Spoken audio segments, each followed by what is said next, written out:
Merci de votre fidélité sur Radio J. Comme tous les matins et comme tous les lundis matins, nous retrouvons à présent Denis Charbit, professeur de sciences politiques à l'Université ouverte d'Israël. Bonjour Denis. Bonjour Ilana.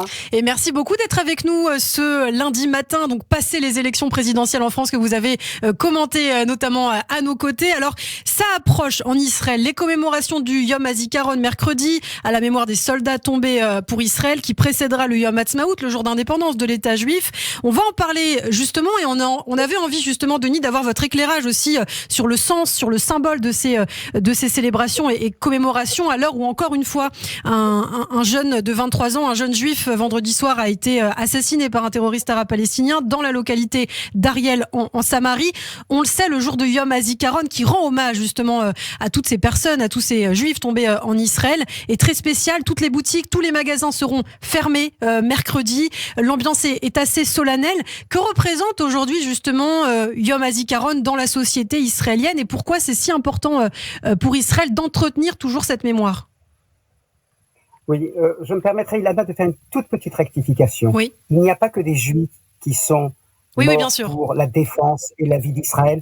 Il y a également des Druzes. Il faut les citer. Aujourd'hui, c'est la communauté qui, proportionnellement, c'est une très petite communauté, mais dont le pourcentage de pertes est le plus élevé parmi tous les groupes sociaux israéliens. Je le dis parce qu'ils sont toujours très sensibles à cela. En Israël, bien sûr, c'est pas le cas en France, il n'y a pas de communauté druze en France, mais voilà. Vous avez raison. Oui. Bien entendu, tout le reste est bien sûr composé de juifs, religieux, pas religieux. Voilà. Là, c'est vrai que toutes les faces toutes les facettes de la population israélienne, ou pratiquement toutes les facettes de la population israélienne, se retrouvent. Bien, justement, c'est pour ça, je dirais que si j'ai fait cette observation, c'est pas pour vous rectifier, mais c'est justement pour montrer le caractère fédérateur de cette journée.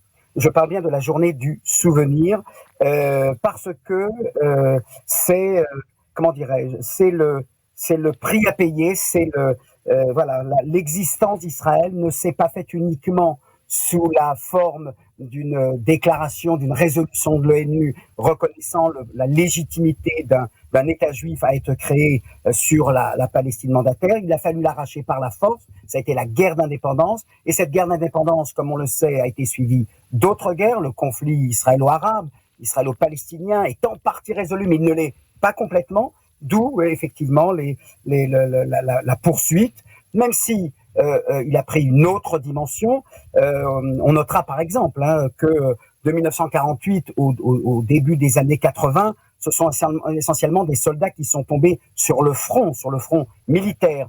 De nos jours, ce sont plus des victimes dans des attentats commis par des Palestiniens à partir de roquettes de Gaza en Cisjordanie. Donc, c'est vrai que la nature du conflit a changé, mais voilà, on a constitué en Israël une journée de recueillement, une journée des plus fortes, qui en plus s'inscrit dans un calendrier extrêmement tourné, axé sur la notion de souvenir, puisque nous avons Pessah d'abord, la sortie d'Égypte que nous commémorons, et tout le monde sait que dans la Haggadah, nous disons que nous devons tous nous souvenir que nous sommes sortis nous-mêmes d'Égypte. Nous avons ensuite, c'était la semaine dernière, la journée de commémoration de la Shoah, qui elle aussi est un événement majeur, sinon dans la légitimité d'Israël, mais en tout cas dans la mémoire des Juifs. Et enfin, donc, la journée qui est peut-être le point culminant, parce que c'est, comme vous l'avez dit, c'est pas simplement le sacrifice de ceux qui sont tombés dans le passé, mais également au présent, puisque voilà, vous rappeliez encore le décès et le meurtre de ce jeune gardien à l'entrée de l'implantation d'Ariel. Donc, c'est une journée qui a été conçue avec énormément de savoir-faire, de sensibilité. Et c'est vrai que voilà, c'est les 24 heures durant lesquelles, que l'on soit directement concerné ou que l'on ne soit pas directement concerné par la perte d'êtres proches, eh bien où tout Israël se recueille. Voilà. Alors ça ne veut pas dire comment. Oui. Alors justement, la tristesse va laisser place à la joie avec la fête d'indépendance de l'État d'Israël, le Yom Ha'atzmaut, Israël qui fête ses 74 ans. Important pour le peuple d'Israël de toujours justement trouver espoir après la tristesse.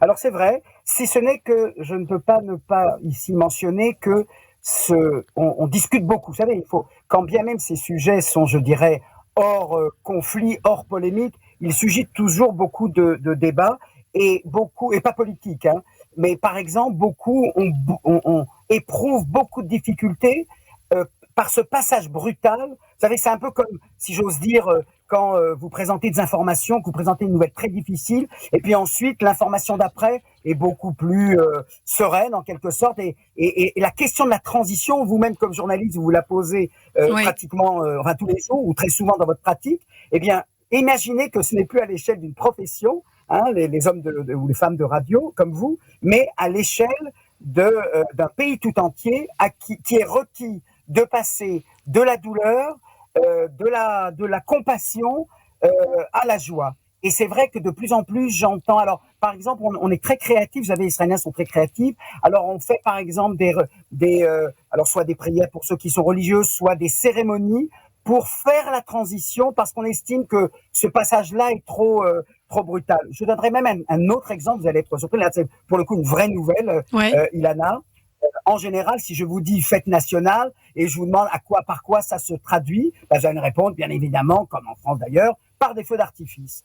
Eh bien, pour la première fois dans l'histoire de l'État d'Israël, la plupart, pas toutes, hein, c'est pas une décision de l'État ou du gouvernement, mais la plupart des municipalités ont renoncé à faire un feu d'artifice qui, en général, ouvre les festivités, enfin le soir, bien entendu, donc ce sera mercredi soir, en tenant compte des soldats qui sont parmi nous, qui ont vécu des traumatismes psychologiques et qui sont des blessés de guerre, mais pas au sens physique du terme, mais qui ont gardé un stress post-traumatique, mentales, exactement, post-traumatique, et qui ont imploré les municipalités en disant, vous savez, pour nous, quand on entend ces feux d'artifice et les détonations qu'elles provoquent, eh bien, pour nous, ça nous replonge dans ce moment difficile que nous avons traversé, qui en 73, qui en 82, qui en 2006, pour citer les 3 grandes opérations militaires importantes ou guerres importantes du conflit. Alors, il y a quelque chose de nouveau aussi pour ce Yom Ha'atzmaut. On sait que l'un des moments forts de cette journée, c'est la parade de l'armée de l'air.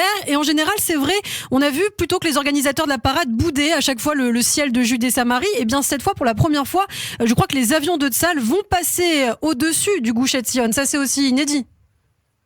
Au-dessus de Hebron et de Gush Etzion, c'est ce qui a été annoncé. Alors, et voilà, et c'est ce que j'allais dire, et je me suis beaucoup interrogé lorsque nous avons convenu tous les deux que nous parlerions de ça. Je dis, bon, alors on va parler politique, non, on va essayer d'éviter. Mais voilà, la politique en Israël, et la politique au beau sens du terme, c'est-à-dire au sens des débats qui divisent, qui dépassent cette société israélienne, eh bien, parfois il s'impose, et voilà qu'il y avait une sorte de modus vivendi qui consistait donc pour cette escadrille aérienne de ne pas survoler les territoires occupés, et je dirais essentiellement pour ne pas que ça n'apparaisse pas pour les Palestiniens un signe d'occupation ou d'humiliation supplémentaire. Cette clause-là, cette restriction-là a été levée, et donc effectivement nous aurons droit, enfin les habitants du Gush Etzion et les habitants juifs de Hebron et de Kiryat Arba verront dans le ciel ces avions-là.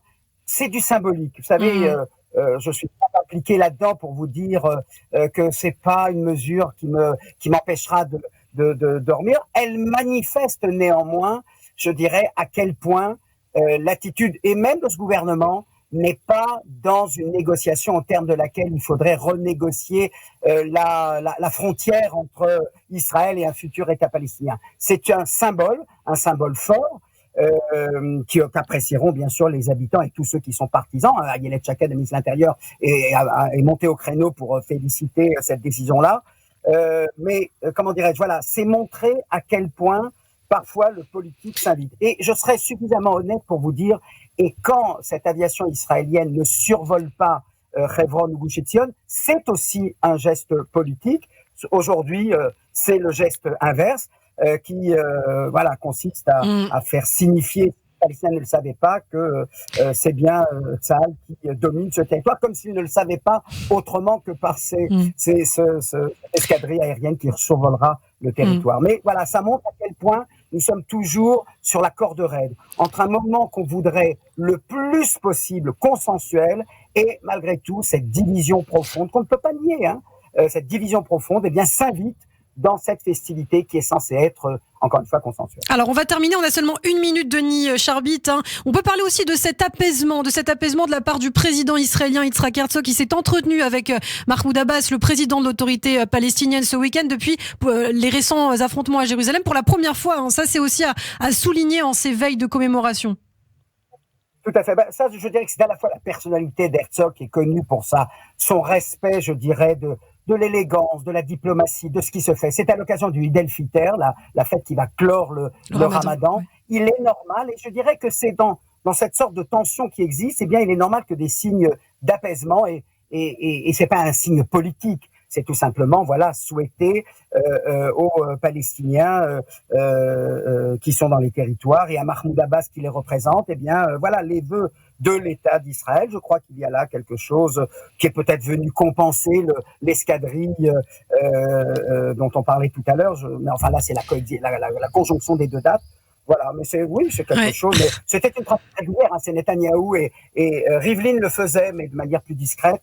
Ça fait partie non pas des temps qui ont changé, mais des signes d'apaisement dans une situation qui reste encore très tendue. Et c'est vrai que nous attendons tous la fin de ce cycle de commémoration qui, politiquement, est toujours sujet à controverse et parfois malheureusement à violence. Eh bien, merci. Bonne fête.